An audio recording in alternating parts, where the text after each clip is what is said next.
Speaking of LCK, the next thing on the menu here I'd like to discuss is some news that came out recently, which is LS has left BBQ Olivers as their head coach. Now, this actually happened a little while ago. I think LS said like around April. He ended up quitting the team along with 5 players. So this isn't actually news, as in it's happened relatively recently, but it was recently updated on Leaguepedia, and people started talking about it because people hadn't really known. Now, I'm not going to get too much into like the reasons why they quit and everything. I hear that BBQ, they're just a bad organization to work for. That might be harsh to say, but I've not heard good things from LS and the players and everyone. They're quitting, right? That's not a good sign. So I don't know that much about the situation. LS did clear some things up. There was one thing that was talked about for a little while where people said during scrims, LS was like playing AD carry instead of the players at some point, and people assumed that was because like players weren't showing up for scrims. But then LS clarified that it was just better. It was easier for him to coach, and it was a coaching technique to be able to play in game and discuss things with players as things were going on. So, I don't know how bad the situation was, but what I want to talk about here is what we've lost, which is it's something that's really sad and frustrating. Even if you're someone that hates LS, right? Even if you're someone that thinks he's obnoxious or weird or whatever, you don't like all his chess analogies. Even if you don't like LS, this is something that's really sad because League of Legends is really starved for entertaining, exciting, and divisive characters. That's one thing that traditional sports has a lot of. If you follow the NFL, for instance, just because that's my domain that I pay the most attention to, there's a lot of interesting characters that come from different backgrounds. If you pay attention to the NFL, for instance, you're going to see interesting things on the field. You're going to see players fighting like Odell Beckham.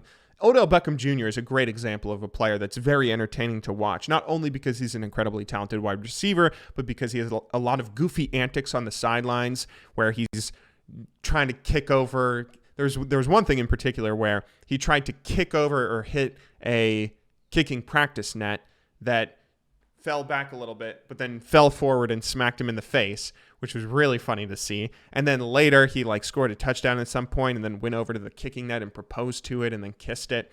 He's a goofy character, but he's also pretty harsh sometimes. He's had beefs and fights on the field with players like Josh Norman. So there's a lot of character. That's the best word to use, I think. There's a lot of character with him, and there's similarly a ton of other players that are worth paying attention to. A ton of other players that have similar interesting quirks and personalities. Tom Brady and his weird obsession with avocados. You have DeAndre Hopkins, who's an incredibly physical wide receiver who has similarly got into tons of fights. You have Jalen Ramsey, who's a player that is always trash-talking players, both on the field and off the field. Off the field, he's always talking about how bad everybody else is compared to himself. And on the field, he doesn't wear his mouth guard, so he can talk trash to whoever it is that he's playing against. And then you also have some very fun and silly characters. Blake Bortles is a very silly character and one of my favorite players to watch. You have Von Miller, who's this really nerdy player who plays one of the most physically demanding and intense, savage roles, being a defensive end, being a pass rusher. He's this really, intense guy on the field, but he wears glasses and is, really nerdy off the field, which is really interesting. But yeah. You have all these different and interesting and exciting players who also come from all these different backgrounds. In the NFL, it's a dime a dozen. There's a dime a dozen players who all have these different stories about how they were living on the street, they were living in motels, they didn't have a place to live, or they were addicted to drugs, or they grew up in some sort of super poor family. They grew up on the wrong side of town, whatever, and then they used football to find an escape and build a life for themselves. There are so many players that have different storylines like that, or players that have had difficulty losing parents at a really young age to disease or something, or players who never had parents around. There's a lot of different storylines and a lot of different backgrounds that players have come from. Players that are black, that are white, that are rich, that are poor, yada, yada, yada, right? it's really interesting to follow the NFL because there's so many storylines and so many different players who are all distinguishable very easily from each other. But you don't have that in esports. Esports is really boring by comparison because everybody is the same. Everybody says the same thing in interviews, seemingly having the same personality. Every interview, they're like, oh, we didn't win, but that's okay. We had some positive moments. It's okay. We'll come back. We'll beat them next time. Oh, we won, but that was nice. They were a tough team to beat. They're very strong and they're a worthy opponent, whatever. It's very rare that you have someone like Double Lift who's really loves to trash talk and who does come from a much more interesting background. It's very rare that you have someone like G2 Perks or someone like Ocelot, right? There's a few instances where players have had very interesting runs into professional League of Legends and then who have been able to carry an interesting personality as well. Double Lift might be the best example, someone who came from a bit of a broken household. I don't know if that's rude to say. I don't know if that's actually the definition of a broken household, but someone who came from a tumultuous past who was then able to have this incredibly successful career in League of Legends. That is someone that is... He's almost more interesting because he's so unlike everybody else. But it's weird that in League of Legends, you don't have that, right? In League, it's really frustrating that everybody comes from the same past. Everybody comes from some middle-class household that's able to afford a computer, and nobody's using League of Legends to escape the streets of, South Los Angeles or whatever. Nobody's using League of Legends to build a better life for them. Other than a few very notable examples, but again, not even necessarily to make this a race thing too, but everybody also kind of comes from the same background, being either white or Asian, right? This is getting kind of cringy, but the point I'm trying to get at here is that it's very rare that you have really interesting and fun personalities to pay attention to. Every once in a while, you get someone like an Ocelot who you either love him or hate him. You'll love the passion, or you hate how bad he is in mid lane, stealing mid lane from Althor back on SK, or you hate Reginald, or you love him. You hate Double Lift, or you love him. You hate trash talking players like Perks, or you love him. But that's really rare that you see that. The vast majority of League players are very indistinguishable from each other. They're indistinguishable in their personalities. Another problem with this is there isn't really that much time that they seem to devote to other activities as well. One of the things that kind of separates esports from traditional sports is that esports, you're physically capable of scrimming 16 hours a day.